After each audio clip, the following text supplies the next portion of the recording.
Comenzamos. Hoy estamos a, decía yo, 8 de abril de 2025 en divulgación de la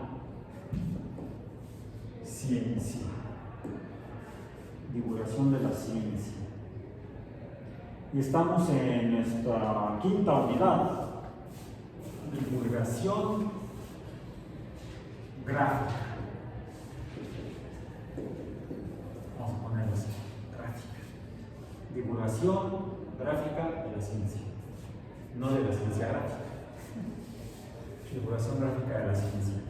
Revisamos ya como primera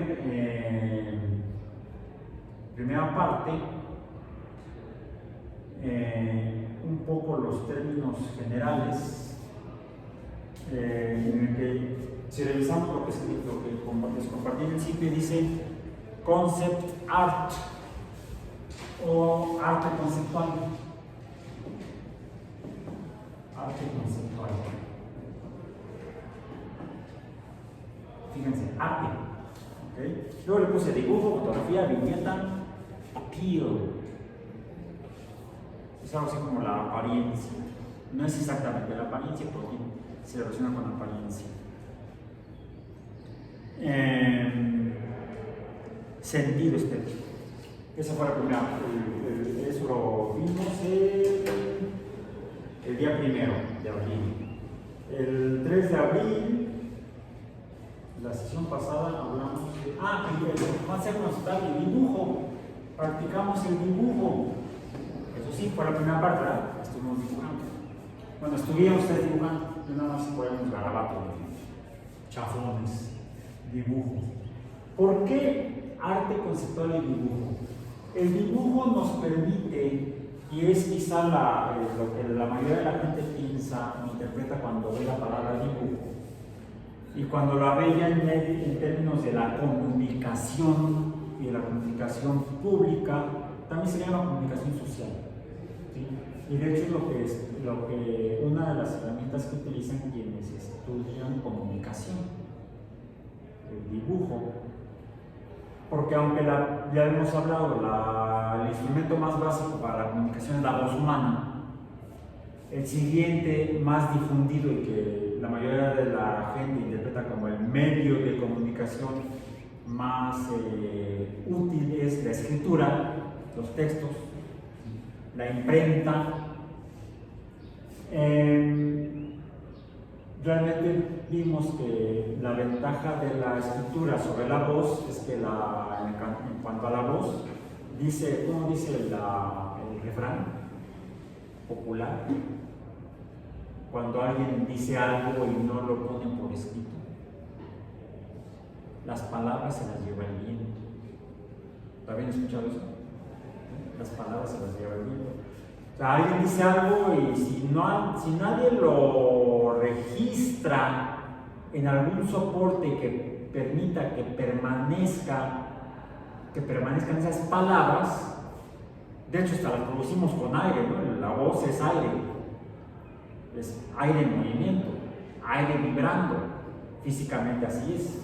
El sonido son ondas mecánicas de gases comprimiéndose y transmitiéndose en ondas longitudinales, como lo vimos en física biológica.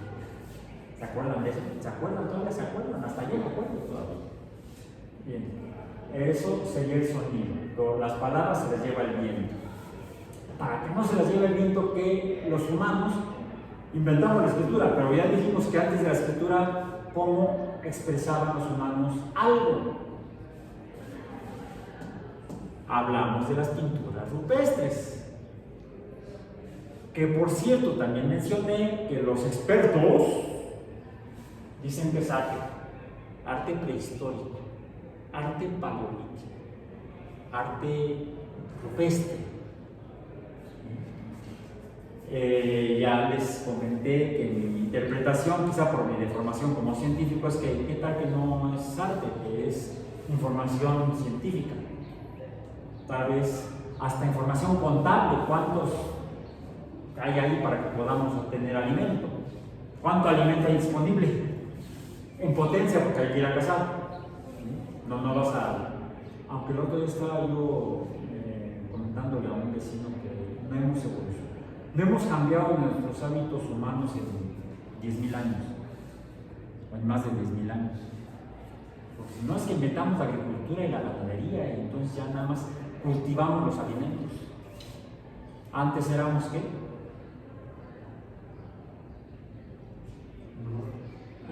Éramos nómadas, no vivíamos, no estábamos asentados en ciudades o en pueblos. Éramos nómadas de 60 o 70 personas, ahí viajando. Y para alimentarnos, ¿cómo conseguíamos el alimento? Éramos cazadores-recolectores. Yo tengo la hipótesis de que antes de ser cazadores, quizá éramos hasta carroñeros. ¿Con qué cazábamos?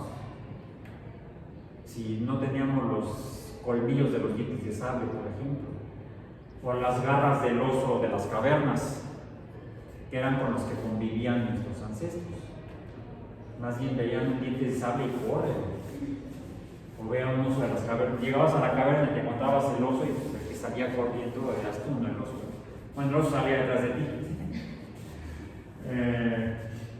Y con estos palmillos, con estas uñas que además me acabo de cortar, ¿cómo hacerlo? Pero inventamos las armas. Antes de inventar las armas, lo que había era lo que había dejado el tío de dientes de sable. Dicen que además, actualmente de ahí viene el refrán también, de que la carne pegada al hueso es la más rica. O sea, lo que dejaban era lo que había para comer. Entonces, quizá primero fuimos carroñeros, después cazadores y recolectores, y no hemos cambiado desde entonces. Porque seguimos siendo cazadores de ofertas, de recolectores de latas de los anaqueles de los supers. ¿No hemos cambiado? Bueno. Tampoco hemos cambiado la forma de comunicar. ¿O qué es el graffiti? Arte rupestre, moderno. Pinturas neolíticas.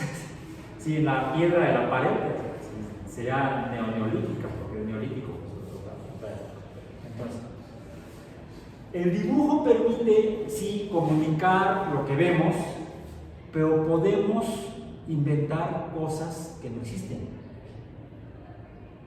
¿Qué es lo que más vende como dibujo? ¿El retrato de alguna persona? Bueno, para algunos pintores o dibujantes como Andy Warhol tal vez sí. Se hicieron muy famosos, icónicos y son caros los dibujos originales de Marilyn Monroe, por ejemplo. ¿Ibas a decir? Dijo que eran más que. El dibujo, ¿qué es lo que más ven ahí ustedes como ilustraciones o dibujos que se venden comercialmente y luego algunos hasta los piratean? Novelas ilustradas o incluso cómics. Entonces el dibujo, ¿y de qué? Si es una novela, de hecho es una historia que puede ser ficticia. Y los personajes quizá también. Y los representan a través de un trazo, una serie de trazos hechos por un dibujante. Entonces se pueden inventar, se pueden crear mundos imaginarios.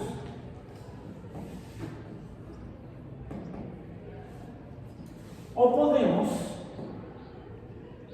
también reales.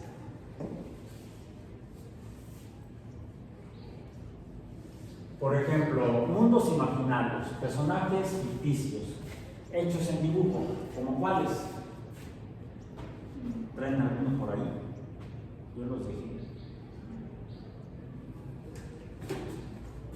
A lo mejor aquí tengo alguno en mi celular. Vamos a ver, tengo algún dibujo. ¿Algún dibujo? No, puras fotos. No, sí que hay un dibujo. Me encontré un dibujo. Ahí está. Es un dibujo. ¿Quién es? Dice para la ¿quién sabe? ¿Quién sabe? Pues, ¿quién sabe es quien lo dibujó? ¿Eh? ¿Se parece a alguien que conoces?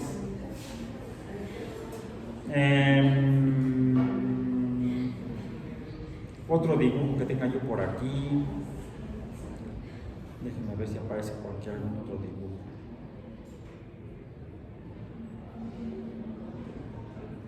Ah, sí, aquí hay otro dibujo. Y este sí lo hice yo. Bueno, me invitaron a hacerlo. Y este sí lo conocen.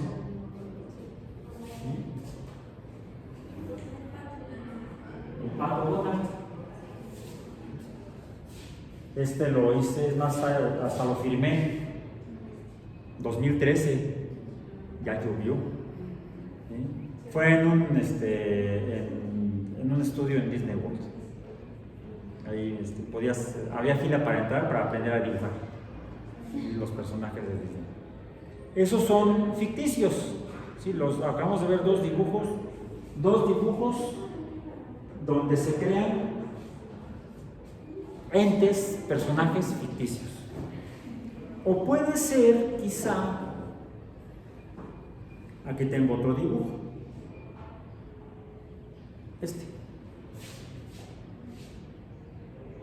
¿Qué es? No, es un zorro ártico.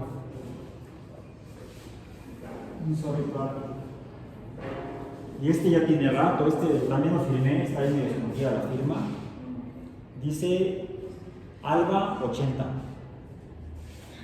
En 1980 fue cuando lo dibujé. Ya llovió. Acá hay otro. Son unas abocetas. Aboceta americana. Y ahí con unos nenúfares, como espiantes aquí en el mundo. Ya se ven más realistas, ¿no? De hecho, no vi el zorro ártico. No fui a Alaska o a Canadá a buscar el zorro ártico. Lo tomé en una fotografía. Ya estaba la fotografía, me gustó y se me ocurrió copiarla. También esta de las abocetas, esta también fue de un calendario, creo. El Pato Donald no. Está el zorro, este es con tinta. Es tinta con una técnica de tinta con pluma, con plumilla, pero con líneas. Técnica de rayar para hacer el sombreado. También lo debo haber firmado. Creo que también es del 80, por ahí. Lo que pasa es que la firma quedó muy chiquita. Es más, se ve ahí una gota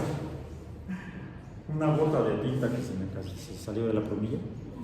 Ahí está.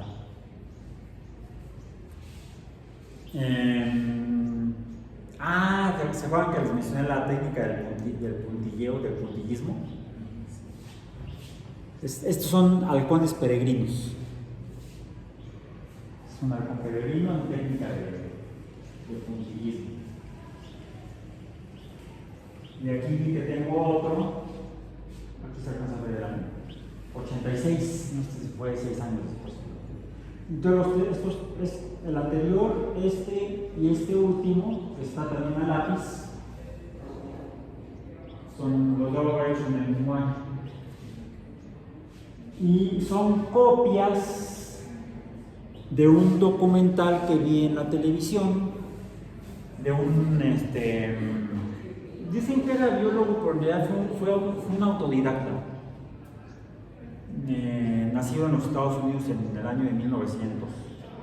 Decían que era biólogo, que era ornitólogo porque estudiaba aves. No, él se dedicó más bien a observar aves.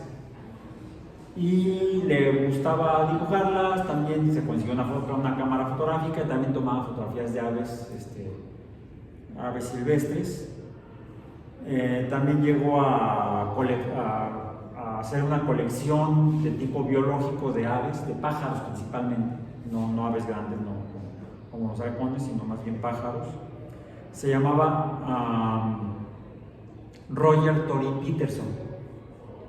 Roger Tory Peterson fue un biólogo de los Estados Unidos del siglo XX, murió como a los 90 años de edad, más o menos, ya murió grande. Que su principal aportación u obra fue la creación, porque no solamente los dibujó, sino que también escribió, la producción de libros con ilustraciones de aves y con especificaciones, características de esas mismas aves, como para identificarlas, y de hecho se conocen como las guías de identificación de Peterson. Hay en la biblioteca, que ahorita no sé dónde están, porque la biblioteca aquí es un lío, porque recuerden que está en mantenimiento la biblioteca, están reforzando el edificio. Entonces faltan muchos libros, creo que están almacenados en botellas ahorita, aquí en la universidad. Entonces, pero las pueden buscar, las guías de Peterson, donde él hacía todos los dibujos. Los hacía con los que están ilustradas las guías, creo que son pinturas en acrílico, que él mismo hacía. Entonces, era un estuche de monerías el señor. Y autodidacta. Fue uno de los mejores ornitólogos del siglo XX en cuanto al conocimiento de la fauna aviaria de Norteamérica, tanto de los Estados Unidos, Canadá y México, y de las islas del Caribe. Fue donde él mismo visitó, donde tomó registros y compartió y intercambió con otros ornitólogos información sobre biología de aves. E incluso ya llegó a hacer viajes a las Galápagos, a la Antártica, para observar pingüinos en Antártica. También en las Galápagos también hay pingüinos. Viajó mucho, pero su obra principal es sobre las aves de Norteamérica. Norteamérica me refiero como región geográfica, desde Centroamérica y México y el Caribe hasta Canadá y Alaska, donde sí observó y registró y hizo guías para identificación de aves de todas estas regiones del mundo. Entonces había sido un gran divulgador de la ciencia de la ornitología. Hizo ambas labores, trabajó como científico ornitólogo sin tener estudios profesionales. Fue 100% autodidacta, pero trabajó desde principios del siglo XX. O sea, mucho de lo que se conoció de aves del continente americano y en particular de Norteamérica se debió a él. Hubo un antecedente de otro ornitólogo del mismo tipo en los Estados Unidos, John James Audubon. Lo voy a escribir porque se pronuncia así, pero se escribe diferente. Voy a poner aquí. John James Audubon. Que incluso hay una sociedad de estudiosos de las aves que lleva su apellido, es la sociedad Audubon para la investigación de aves, donde hay biólogos profesionales y aficionados. Y tiene una revista que es la revista de la Audubon Society, la pueden conseguir. Peterson entonces lo que hizo fue comunicar principalmente a partir de dibujos, pero no mundos imaginarios o seres imaginarios, sino seres reales. John James Audubon, que también fue un observador de aves, de hecho también fue cazador en siglo XVIII, creo, siglo XVIII. Audubon, además de cazar aves, también fue un pintor de aves. Sus cuadros son de los más valuados en cuanto a la información ornitológica y artística. Entonces podemos considerar al arte conceptual en particular lo que sería el uso del dibujo, sobre todo para crear mundos imaginarios, de ahí que sea conceptual. Pero puede haber una especie de híbrido en el cual usemos información real para crear mundos que podrían ser parcialmente imaginarios. Diríamos del tipo de la ciencia ficción. ¿Dónde se desarrolla esto? ¿En qué tipo de trabajos, incluso profesionales, incluso de gran éxito, en cuanto a la comunicación y hasta como fines comerciales, como objetivos comerciales?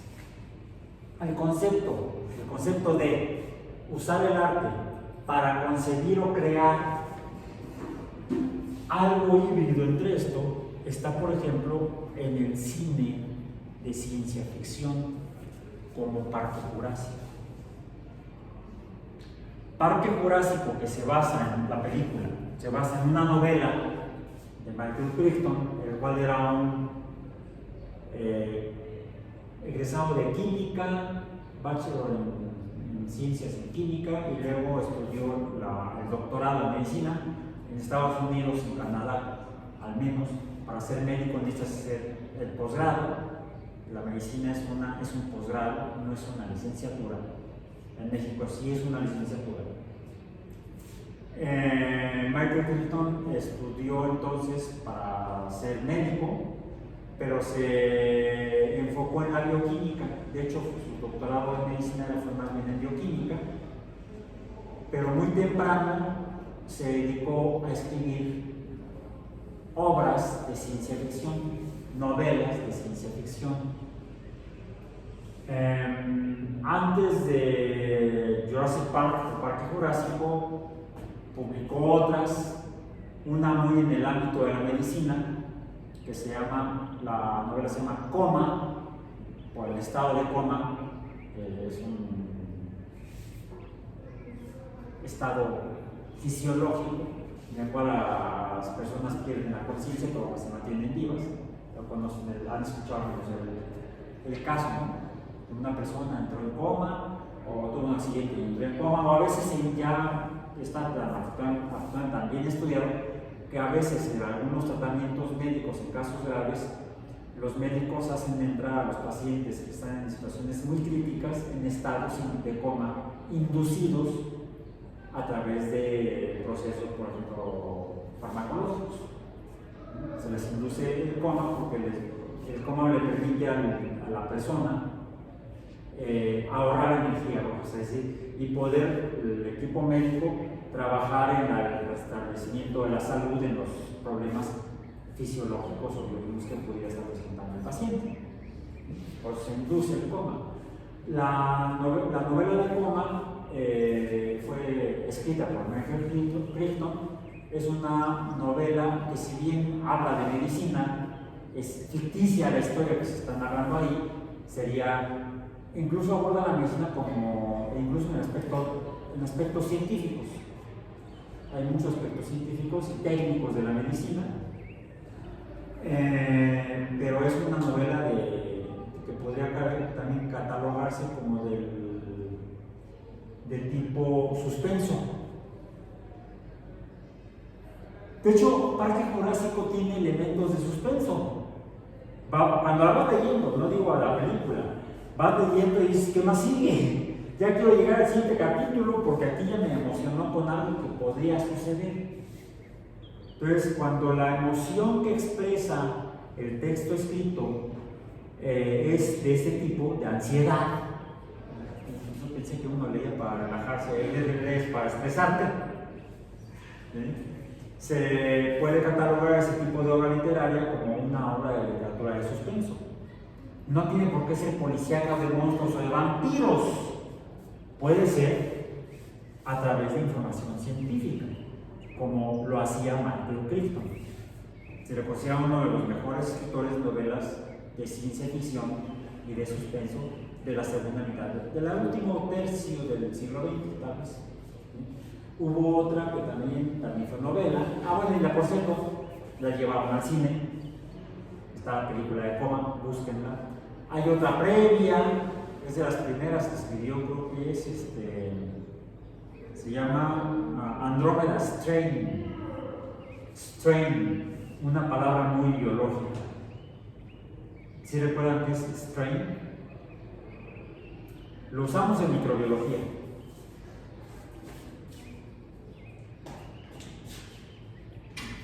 ¿No se acuerdan qué es strain? ¿Qué será strain? Strain. Se llama la novela Andrómeda, o esto es un título, o sea, como entrecomillado. Andrómeda Strain. ¿Qué es strain? Pues algunos de ustedes dirán, cepa. Correcto, perfectamente bien contestado. Cepa. Cepa biológica. Cepa bacteriana. No cepa de cepa la bola. Ok. Bien. Se tradujo al español Andrómeda Strain, que también es de suspenso, de ciencia ficción, de suspenso, pero yo no he podido encontrar la novela escrita. La llevaron también al cine, es más, hicieron un remake más para acá que no he podido ver. Vi la película original, fue en los 70s, creo, ya tiene rato. ¿Sí? En español le pusieron La amenaza de Andrómeda.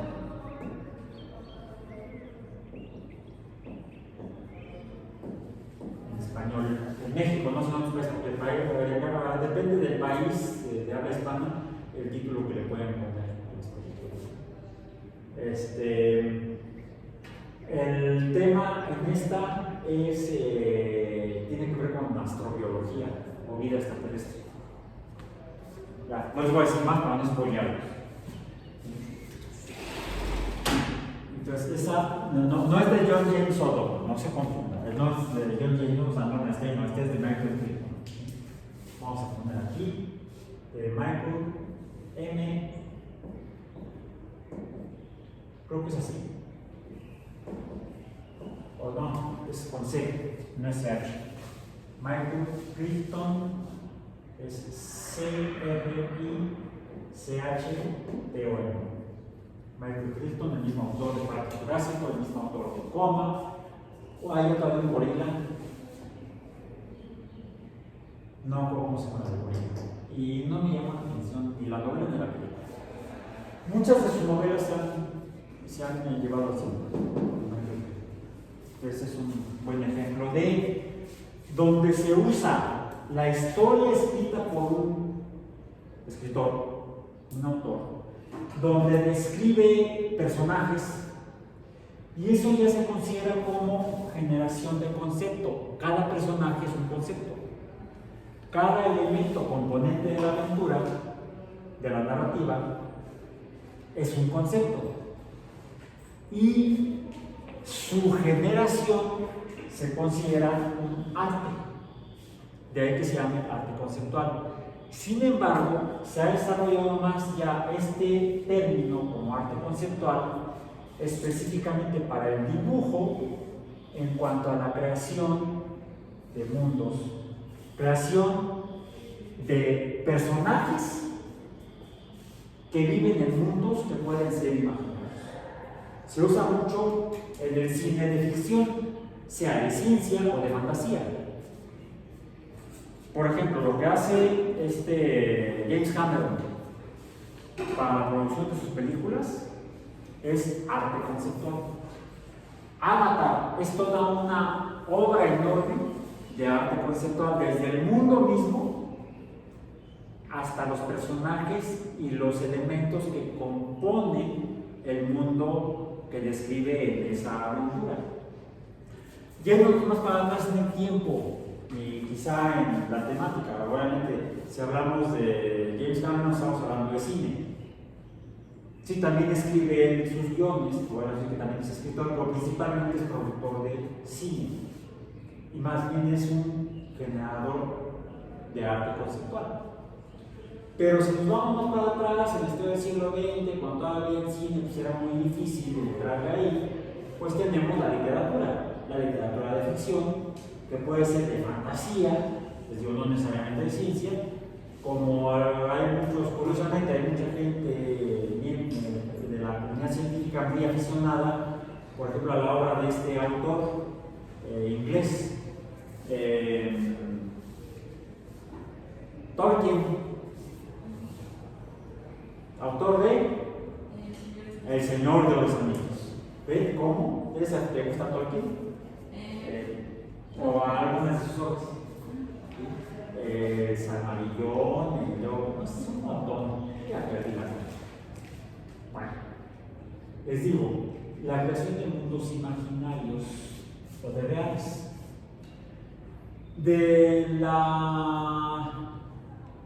Del primer libro del Señor de los Anillos, el original del Señor de los Anillos de Tolkien, se hizo a principios de los 80 una película de dibujos animados. Básicamente se basaban en los personajes creados, concebidos por Tolkien. Crea todo un mundo, con toda una pléyade de seres que viven ahí. Pues cada uno es un concepto y el mundo en sí es un concepto. Crea hasta ecosistemas prácticamente. Crea idiomas. Crea todo un mundo ficticio. Bueno. A principios de los 80 se hizo una película basada en el arte conceptual creado por Tolkien, pero se hizo con una técnica doble. Se usó fotografía de cine para filmar actores que hacían los personajes, pero los actores no estaban ni maquillados. Y entonces se usaron los cuadros de la película para cuadro a cuadro dibujar el cuadro de cada uno de los 24 cuadros por segundo de la película para hacer la película animada. Dibujos animados. Sí, fue una película de dibujos animados, pero para que se viera más natural el movimiento, lo que hicieron fue filmar actores en movimiento y luego sobre la filmación, sobre cada cuadro de la filmación, se dibujaron cada cuadro de la película animada. Bueno, dibujada, era animada, sino dibujada. De tal modo que se ven muy natural los movimientos de los hobbits y de todos los personajes ficticios, imaginarios. Para que fuera un poco más realista. Fue, por supuesto, muy costosa la película, porque hubo que pagar a los actores, a los camarógrafos y a los dibujantes. O sea, fue trabajo doble. La película fue un fracaso de taquilla. Además, como es muy larga la saga, pues no, en la hora y media que duraba la película, se quedaron en una parte de la historia y nos quedamos con ganas de ver el resto. Anunciaban que iba a salir después de la película, pero total nunca salió, nunca la produjo. Ya después, con tecnología de cómputo y bla, se hicieron las que actualmente la mayoría de la gente conoce. ¿Habían escuchado hablar de esa primera versión del Señor de los Anillos de cine? Casi nadie la conoce. Yo la tengo hasta en DVD. Yo como que me quedé emocionado con esta, está incompleta, la tengo en DVD. Bueno, entonces, ahí el arte conceptual fue literario. Actualmente el arte conceptual se refiere más a la creación visual, principalmente en dibujo, con diferentes técnicas que pueden ser tradicionales a mano o pueden ser ya con herramientas de cómputo para generar imágenes. Bueno, finalmente es dibujo. Es dibujo. Y nuestro tema de hoy es el uso del dibujo junto con el texto, pero para comunicar ciencia. ciencia, tecnología, hechos históricos, y les traigo un ejemplo de lo que sería una viñeta.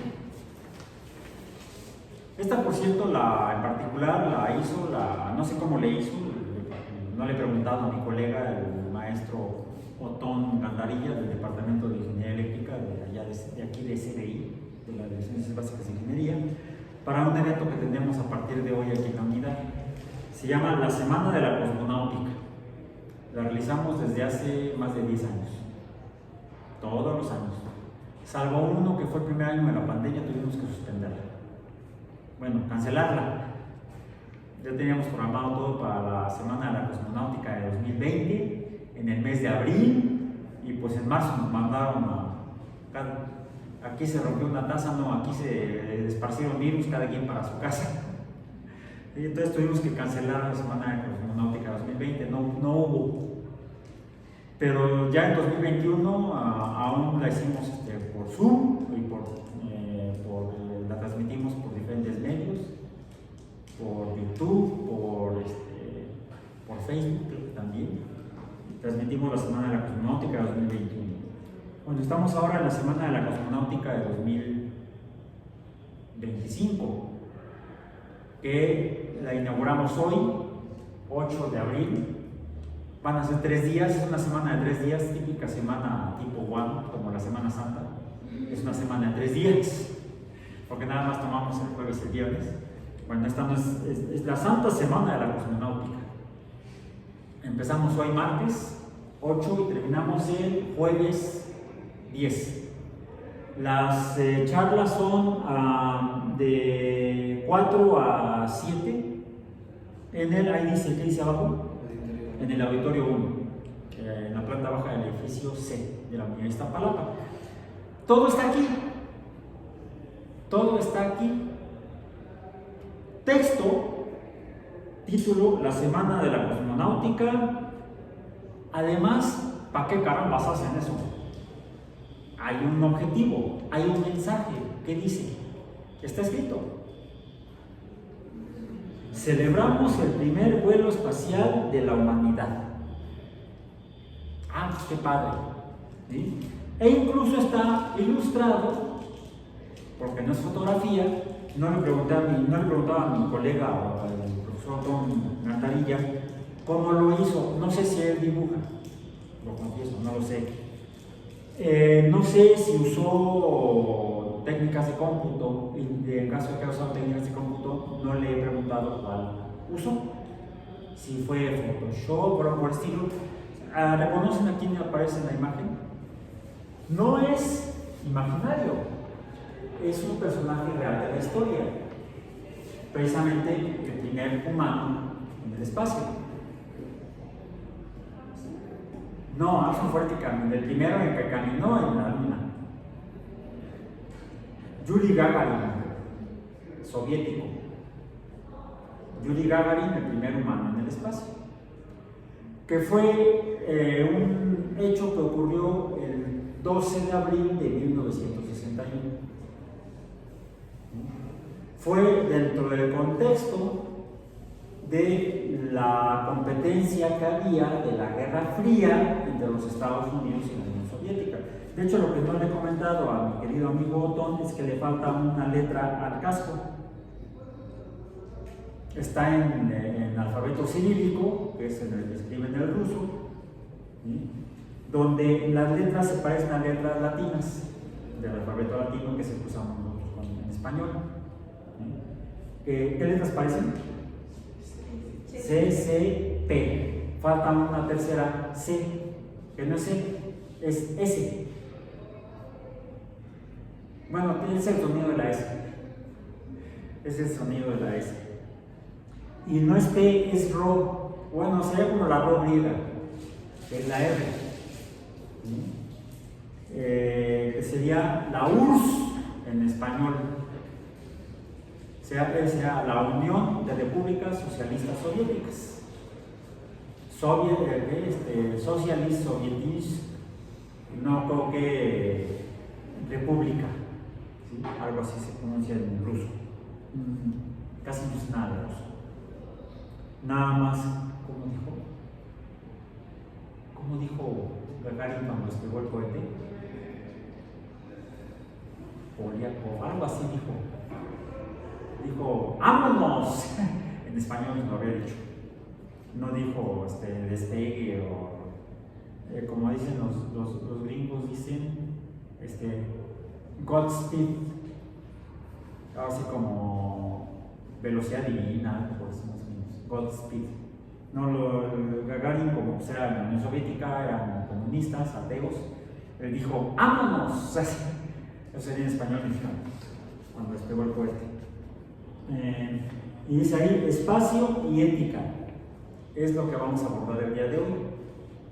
¿Quiénes van a estar ahí haciendo el argüente? Pues su servidor, Raúl Alba, mi colega de la División de Ciencias Sociales y Humanidades, el maestro Servando Gutiérrez, sociólogo, y la UAM Iztapalapa, hoy martes 8 de abril, de las 16 a las 19 horas en el auditorio 1, y abajo la Araña Patona, Universidad Autónoma Metropolitana, Unidad Iztapalapa, casa abierta al tiempo. Esto es lo que en términos de comunicación al público o a la sociedad, también se le llama comunicación social. La comunicación social sería la divulgación de mensajes, casi siempre institucionales. Por ejemplo, todas las oficinas del gobierno en México, del gobierno federal, de los gobiernos estatales y de los gobiernos municipales, y las oficinas a través de las cuales opera sus funciones, los 3 niveles de gobierno en México, tienen lo que se llama la Oficina de Comunicación Social. ¿Han oído hablar de eso? Bueno, son los que dicen lo que el presidente quiso decir o lo que el gobernador quiso decir, o los que sacan los comunicados al público. Por ejemplo, instituciones de gobierno, del Poder Ejecutivo Federal, como por ejemplo, ¿qué puede ser? El Instituto Mexicano de Seguro Social, que es un organismo que forma parte del gobierno federal, en particular del Poder Ejecutivo. ¿Para qué? Pues para operar el seguro social al que tienen derecho a las personas en México, son diversos servicios que componen el servicio social del Instituto Mexicano del Seguro Social, que comprenden la seguridad social.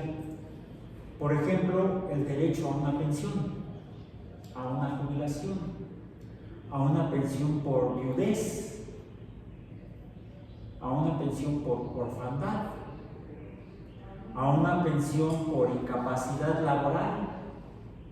Eso es una obligación que tiene el Estado mexicano con la gente que vive en México, y que esa obligación la debe cumplir a través de alguna oficina.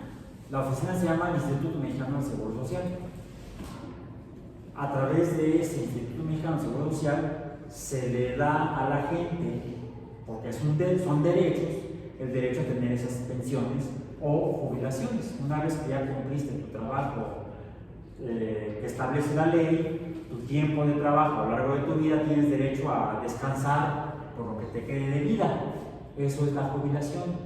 Y que no mueras de hambre, ya que puedas tener un ingreso quincenal o mensual con el cual puedas satisfacer tus necesidades de vivienda, de vestido, de alimento e incluso de salud, al grado tal que el mismo Instituto Mexicano del Seguro Social cumple con la obligación del Estado mexicano del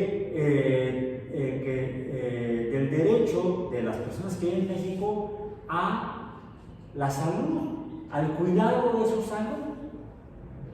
Es por eso que el Instituto Mexicano del Seguro Social, además de operar los servicios de pensiones y jubilaciones, opera los servicios de salud. Hay hospitales, clínicas y demás instalaciones que se requieren para poder dar el servicio de salud, que es un derecho de las personas que viven en México.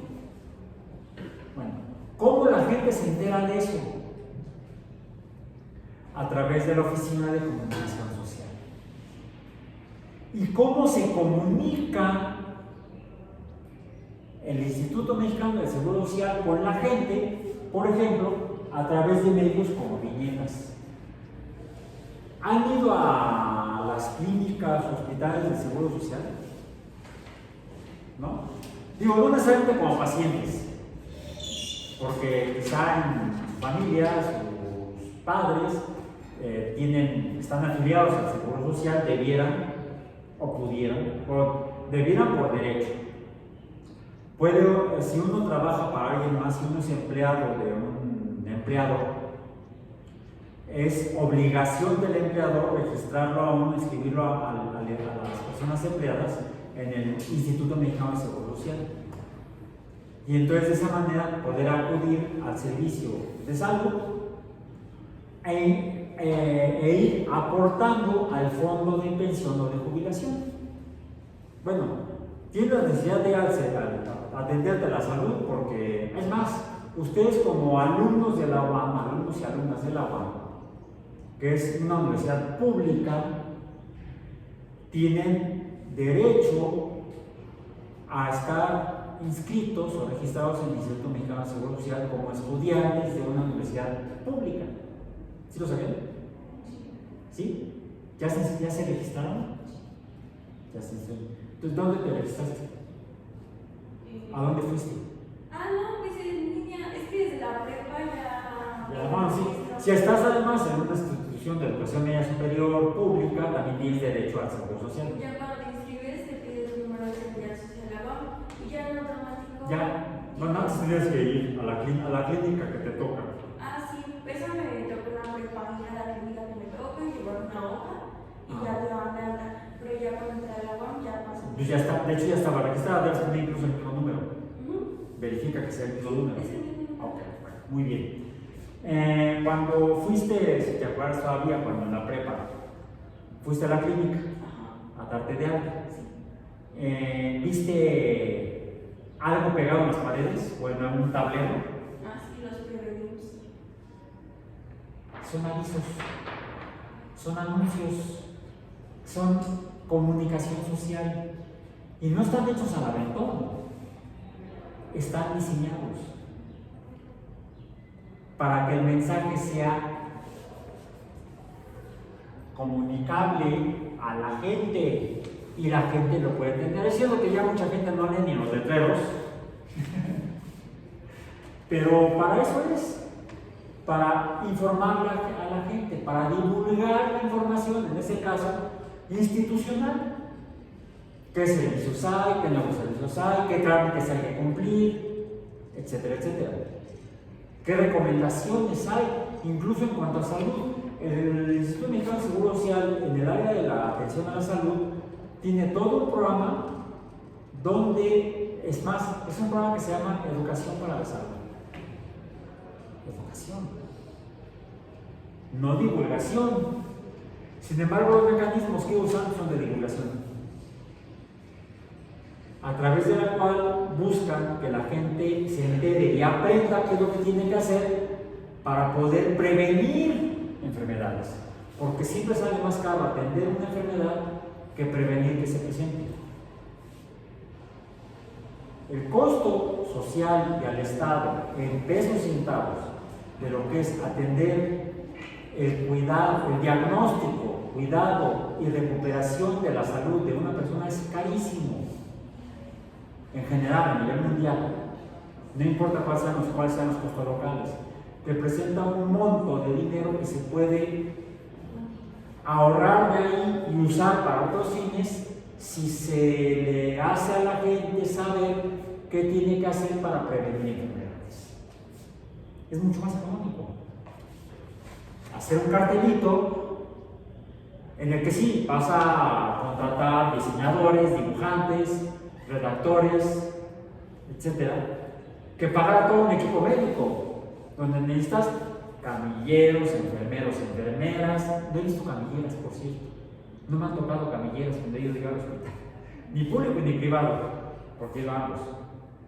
Pero hay médicos y médicas, Hay de diferentes especialidades.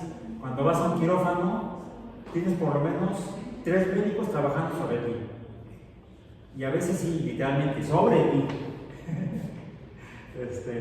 Está, por ejemplo, el cirujano que te va a reparar lo que hay que reparar, está el asistente del cirujano que te va a reparar, y está la persona anestesista, la encargada de la anestesia. Y las tres personas deben tener título de médico. Y además son especialidades. O sea, además no solamente el título de médico, sino el posgrado, que son especialidades. No son maestría ni doctorado, se llaman especialidades. Y además está el equipo de enfermería, que además también hay varios. Hay especialidades en enfermería. Una especialidad muy importante es la enfermería instrumentista, que es la que se encarga de preparar el instrumental que van a usar los cirujanos.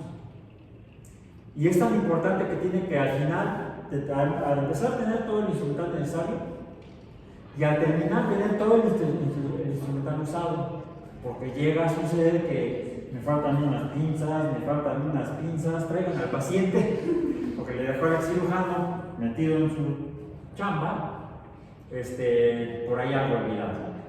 Para eso también están el personal de enfermería asistente de los cirujanos, que es el que le está cuidando que no deje nada dentro también. De hecho, es un trabajo en equipo.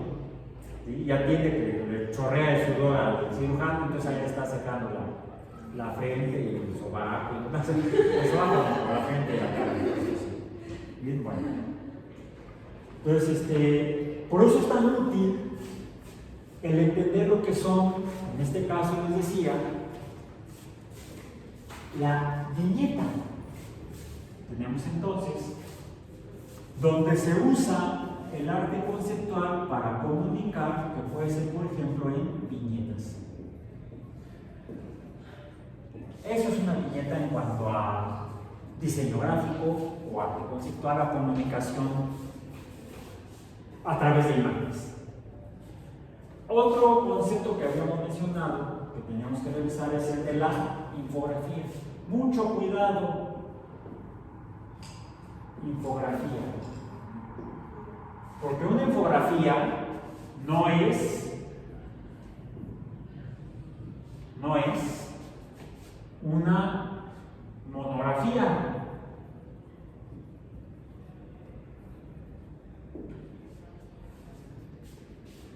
Una monografía no es un dibujo de un chango, no.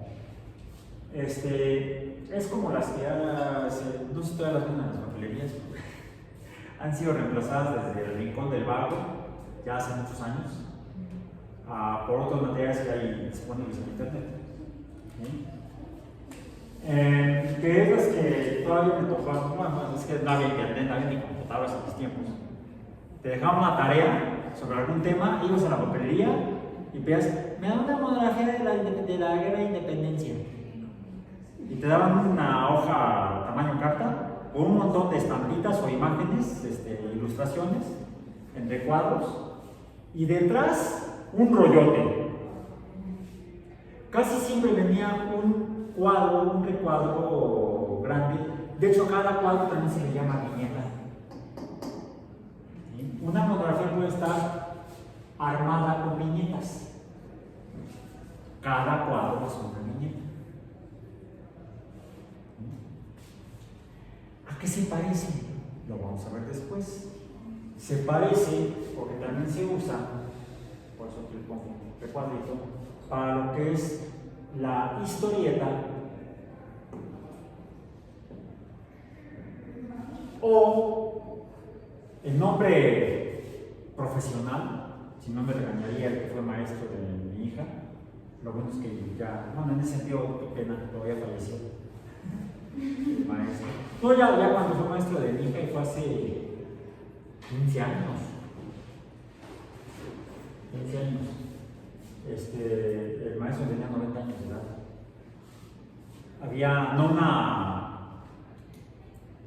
No había una brecha generacional entre mi hija y el maestro. Había un cañón del sumidero Un cañón del Colorado generacional entre ambos. Fue el fundador y director de la Escuela de Arte Secuencial.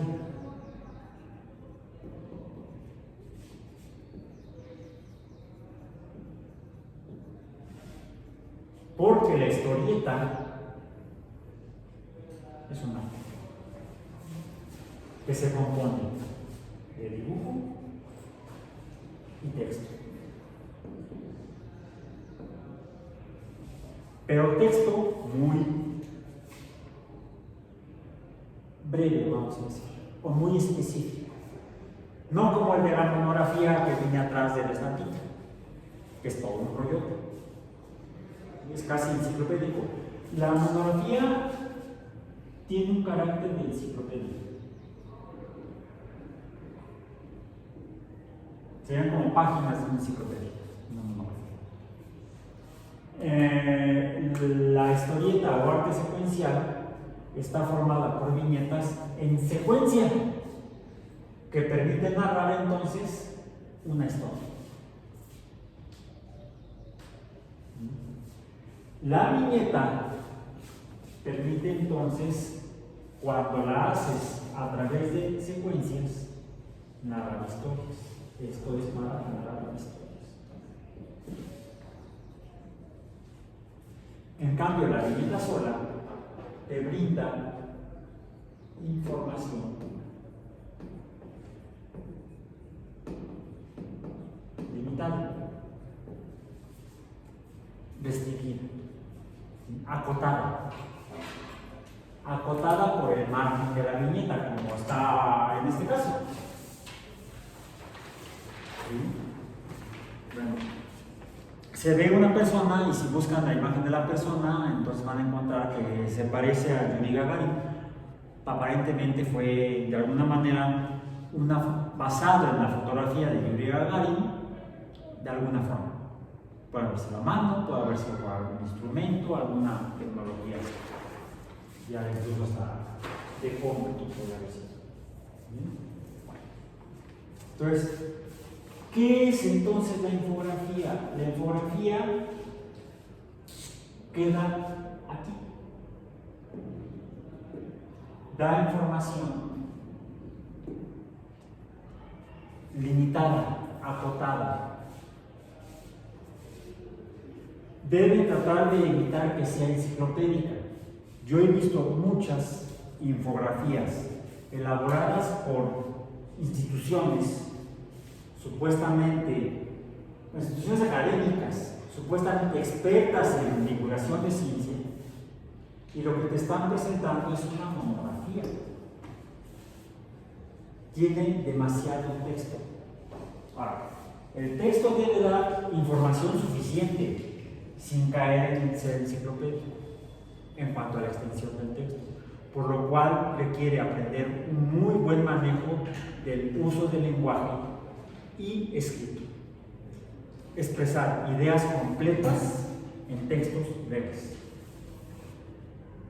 Pero recordemos, no es una historieta, no es un cómic. No vas a dar toda una historia. Vas a dar una información específica sobre algún tema, algún concepto, algún aspecto de lo que te interesa comunicar en cuanto a la ciencia. Es lo que debemos tener cuidado cuando elaboramos infografías. No caer en la monografía. Esto hay que evitarlo como a la peste negra. ¿Alguna duda? ¿Comentario? ¿Sugerencia? Bueno, no he podido publicar la segunda evaluación.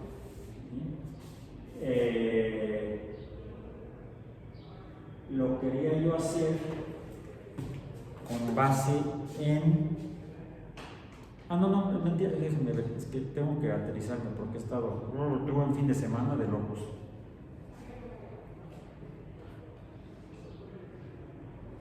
Okay. Vamos a hacer entonces la segunda evaluación.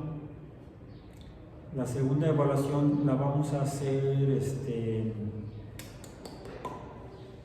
Si ya estamos terminando el trimestre, ¡ay! Nada más tenemos una evaluación, ¡ah! Pero es por la forma en la que estructuré el programa. Y me gustaría evaluar cómo van usando cada uno de los aspectos y técnicas que hemos estado abordando. En la primera integramos, aunque la idea era centrarse en la expresión escrita y luego llevarla a la voz, ¿sí? Fusionamos esas dos primeras partes. Bueno, la parte cero sería la de la historia, ¿verdad? La primera parte habría sido la comunicación escrita, la segunda parte habría sido ya como concepto básico de lo que sería la comunicación, sea la voz, y fue por eso que fue a través de un video. Pero les dije, no me voy a fijar en el video, no me estoy fijando en el video de los que ya me entregaron la evaluación. ¿Quién falta que me entregue la evaluación? Ya todos me lo entregaron. Creo que ya todos lo entregaron. Por cierto, publiqué finalmente ayer la lista actualizada hasta lo que recibí y no he perdido el día de ayer. No, antier. Todavía ayer me llegó por ahí un documento que no lo pude incorporar. Entonces, la primera evaluación habría sido expresión escrita y oral. La siguiente parte sería ya lo que sería la comunicación gráfica, pero nos falta revisar, ya vimos el dibujo, vimos la fotografía. Un detalle, casi siempre estamos acostumbrados a que la infografía se hace con dibujo. ¿Han visto alguna infografía que se anuncie como infografía que esté hecha o que no esté hecha con dibujo? No tiene por qué no ser así. En cuanto a la historieta, no sé en otros países, pero en México hubo una época en la que se publicaban historietas, pero las viñetas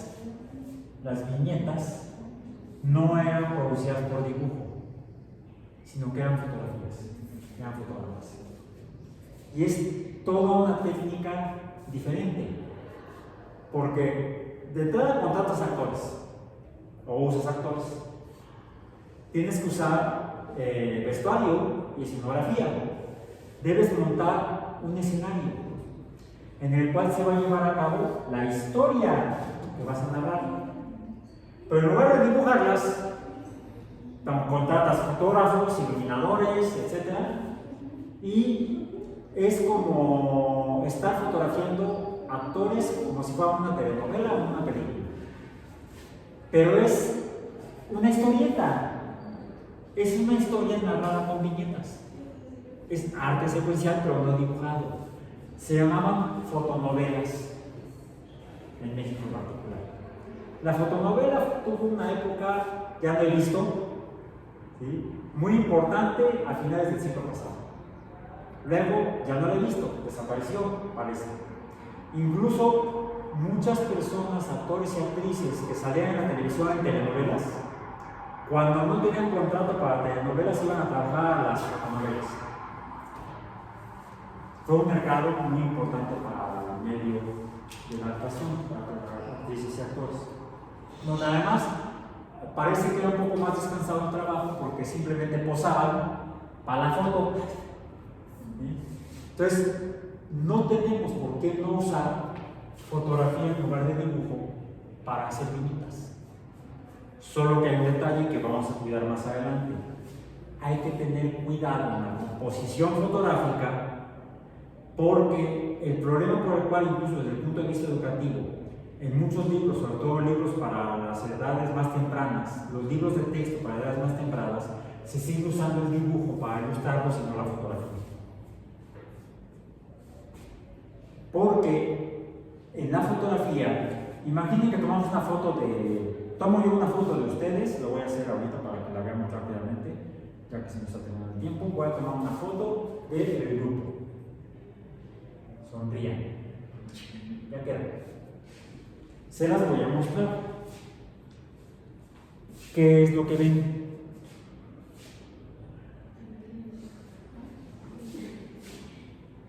cuántos elementos, cuántas cosas, cada cosa que sale a cuadro es un elemento. ¿Cuántos elementos hay en la imagen? De entrada un montón de bancas. Más de 50 bancas. Incluso podemos considerar los ladrillos de la pared.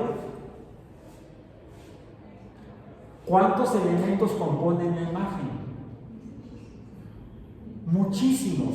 A esto se le llama ruido. Hay mucho ruido en el mensaje. Es como hacer comunicación hablada, como cuando está la podadora aquí afuera enfrente del salón. Pues verá que no se oye. O están sus compañeros que han terminado clase y están ahí en la chorcha porque salieron del examen y están todos felices porque reprobaron. O están llorando porque reprobaron, están felices porque sacaron MB. ¿Sí? Y está el profesor aquí desgañitándose, la profesora desgañitándose porque hay mucho ruido en el entorno de la comunicación. Quizá la única forma de comunicación de las que hemos visto hasta ahorita, en la que el ruido es casi eliminable o inexistente, es en la comunicación escrita. Porque no ves ahí palabras que salen en medio de la frase o del enunciado que están leyendo, ¿no? Normalmente no. Sí puede haber ruido en lo que es la comunicación oral. Por eso cuando grabamos para divulgación o para comunicación formal debemos cuidar, y cuesta muchísimo trabajo y a veces cuesta muchísimo dinero, porque el ruido no se hace en un estudio aislado acústicamente. Podemos improvisar y podemos buscar ambientes no tan ruidosos, acústicamente hablando, para la comunicación oral. En el dibujo, pues evitemos tratar de hacer ahí técnicas altamente sofisticadas que pueden introducir ruido, que distraigan del mensaje que queremos, que necesitamos enviar. Y la fotografía hay que tener mucho cuidado cuando se usa. No cualquier cuadro o encuadre o ambiente es propicio para comunicar mensajes específicos, porque puede haber ruido en el entorno de la imagen. Por eso mucha de la fotografía que se usa para comunicación, para publicidad, se hace en estudios que pueden ser tan grandotes como una bodega o tan pequeños como una mesa con una cartulina atrás. Incluso hay unos que llaman cajas de luz de diferentes tamaños, que se usan mucho para publicidad de productos pequeños. ¿Han visto fotos donde está el desodorante o el aparatito y se ve todo blanco alrededor o medio de colorcito ahí? Se hace dentro de cajas. Hay que aprender a manejar la iluminación y el ambiente de todo eso. Vamos a entenderlo cuando estemos haciendo ya lo que sería video. Si no lo hicimos cuando vimos fotografía, en fotografía quise hablar de las bases muy básicas y olvidar el libro. No lo voy a ver, de la mochila. Para ir poco a poco complicando. Entonces, en cuanto a la segunda evaluación, vamos a hacerla cuando terminemos ahorita. Vamos bien, no ahorita. Cuando terminemos nuestra unidad 5, que es la de divulgación gráfica, que nos falta todavía, estuvimos entonces hoy a 8 de abril, martes. El jueves 10 de abril vamos a ver historieta ya de manera detallada, ¿sí? Ahorita la mencioné, porque hay otros elementos o cosas parecidas a la historieta que nos sirven para lo que vamos a ver después, y ya con eso cerramos el jueves el tema 5. La próxima semana iniciaremos el tema 6, que sería divulgación audio y visual, lo que sería video o el antiguo cine de 35 minutos. Por hoy terminamos.